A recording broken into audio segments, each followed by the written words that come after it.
everybody, welcome. It's Scarlet Beat Self-Sufficiency, and it's my machine knitting series again.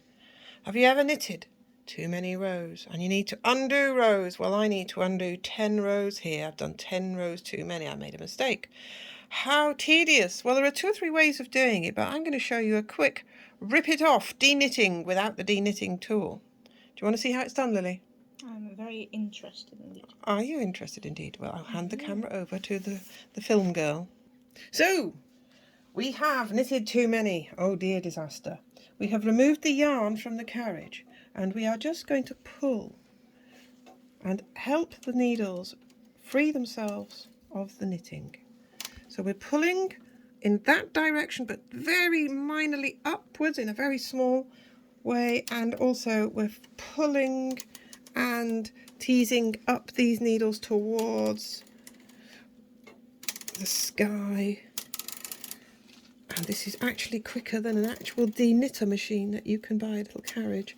And at the end, we're just going to carefully unpick. We've still got a cast on comb on, and we've just done 1 row, so I'm going to take 1 row off. 1.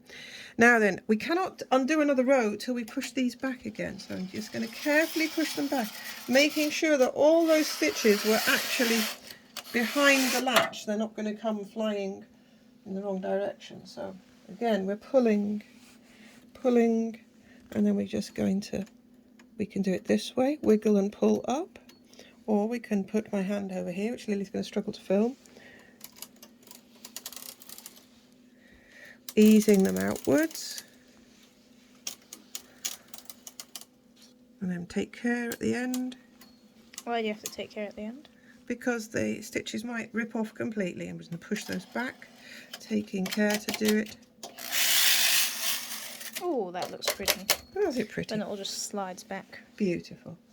Take one more neat row off here and go back over here again. And this is how we get oily, dirty fingers. And a machine knitter's fingers always look grubby. Their nails always look grubby. Okay. Isn't your carriage just not clean? Yeah. No, it works in oil, so it's always going to be oily. That's my excuse for being messy. Undo 1 more row. Let's push back.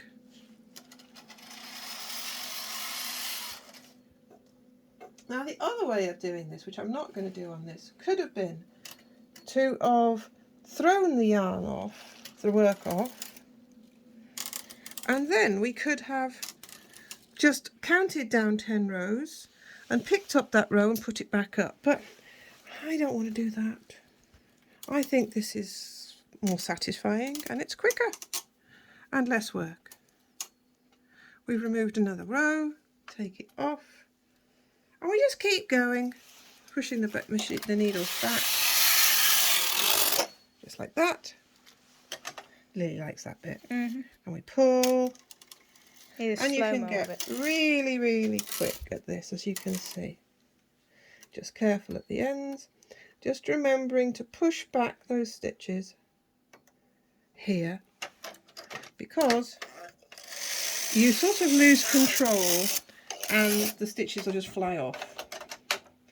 And look at my lap. We have here a pile of yarn which will need pulling back down to the cone below. So I think we've shown people this enough now, haven't we, love? Maybe. Yeah, we'll finish this last row. Be careful not to pull and snag it too much, because when you're working with a wool mix like I am, and it's quite a fine yarn, you could snag and actually break the yarn, and you don't want that. There we go. Thank you for watching. Pop. Did I remove one? No, I didn't take the yarn off. I've got 4 more rows to do, which I'll do on my own. I hope that was helpful to you and enjoyable, and don't make the same mistake as me and knit too many rows like I just did, but we all do. Thanks for watching. Like, subscribe, share, give me a comment so I know you're there, and keep watching because there's more to this beanie hat. There's a top tip coming up shortly. Bye.